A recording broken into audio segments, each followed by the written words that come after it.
ನಮಸ್ಕಾರ. ಮನಸಾರೆ ಕನ್ನಡ ಯೂಟ್ಯೂಬ್ ಚಾನಲ್ಗೆ ಸ್ವಾಗತ. ಈಗಲೇ ನಮ್ಮ ಚಾನಲ್ನ ಸಬ್ಸ್ಕ್ರೈಬ್ ಮಾಡಿ, ಪಕ್ಕದಲ್ಲಿರೋ ಬೆಲ್ ಬಟನ್ ಒತ್ತೋದು ಮಾತ್ರ ಮರಿಬೇಡಿ. ನಾನು ಹಾಕೋ ಪ್ರತಿ ವಿಡಿಯೋಸ್ನ ನೀವು ಮೊದಲು ನೋಡ್ಬೋದು.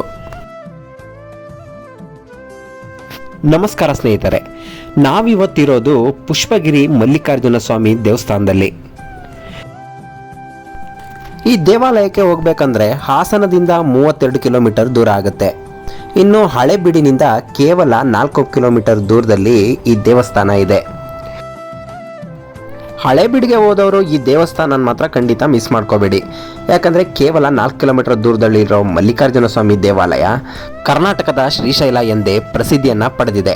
ಹಾಗಾಗಿ ಹಳೆಬೀಡಿಗೆ ಹೋದ್ಮೇಲೆ ಈ ದೇವಸ್ಥಾನನ ನೀವು ಖಂಡಿತ ಮಿಸ್ ಮಾಡ್ಕೋಬೇಡಿ. ಇದೊಂದು ವಿಶಾಲವಾದಂತಹ ದೇವಾಲಯ. ಹೊರಾಂಗಣ ತುಂಬ ವಿಶಾಲವಾಗಿದೆ. 9ನೇ ಶತಮಾನದ ಈ ಹೊಯ್ಸಳರ ಶೈಲಿಯ ದೇವಾಲಯ ತುಂಗಭದ್ರಾ ನದಿಯ ದಡದಲ್ಲಿದೆ. ನೋಡೋದಕ್ಕೆ ತುಂಬ ಆಕರ್ಷಕವಾಗಿದ್ದು ಹೊರಾಂಗಣ ಮತ್ತು ಒಳಾಂಗಣ ಎರಡೂ ವಿಶಾಲವಾದ ಪ್ರದೇಶವನ್ನು ಹೊಂದಿದೆ. ಇಲ್ಲಿಯ ಕೆತ್ತನೆ ಬಳಪದ ಕಲ್ಲಿನಿಂದ ಮಾಡಿರುವಂತಹ ಕೆತ್ತನೆಯಾಗಿದೆ. ಎಲ್ಲವೂ ಹೊಯ್ಸಳರ ಶೈಲಿಯ ಕೆತ್ತನೆಯಾಗಿದ್ದು ನೋಡಲು ತುಂಬ ಮನಮೋಹಕವಾಗಿದೆ. ಹಾಸನದ ಹಳೆಬೀಡಿನ ಪುಷ್ಪಗಿರಿ ಬೆಟ್ಟದ ಮೇಲಿರುವ ಈ ದೇವಸ್ಥಾನ, ಹಾಗಾಗಿ ಇದನ್ನು ಪುಷ್ಪಗಿರಿ ಮಲ್ಲಿಕಾರ್ಜುನ ಸ್ವಾಮಿ ದೇವಾಲಯ ಅಂತ ಕರೆಯಲ್ಪಟ್ಟಿದೆ. ಪುಷ್ಪಗಿರಿಯಲ್ಲಿ ಮಲ್ಲಿಕಾರ್ಜುನ ಸ್ವಾಮಿ ಮತ್ತು ಪಾರ್ವತಿ ದೇವರು ಎರಡನ್ನೂ ನಾವು ಇಲ್ಲಿ ನೋಡಬಹುದು. ಹಾಗೂ ಇದಷ್ಟೇ ಅಲ್ಲದೆ ಶಿವನ ಮೂರ್ತಿಯನ್ನು ಕೂಡ ನಾವಿಲ್ಲಿ ಕಾಣಬಹುದು.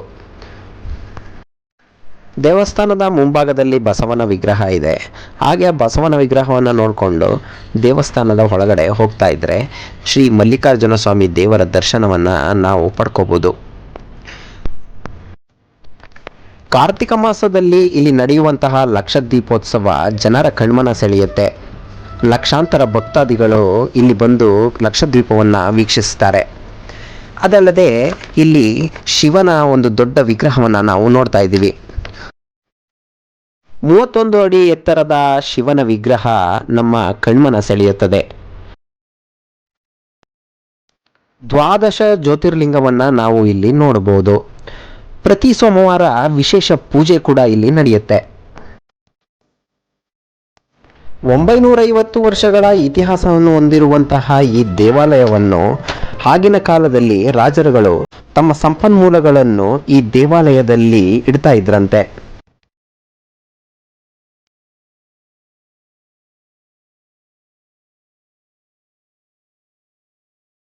ಸಾಮಾನ್ಯವಾಗಿ ಹಳೆಬೀಡಿಗೆ ಹೋದಂಥ ಪ್ರವಾಸಿಗರು ಈ ದೇವಾಲಯವನ್ನು ಮಿಸ್ ಮಾಡ್ಕೊಳ್ತಾರೆ.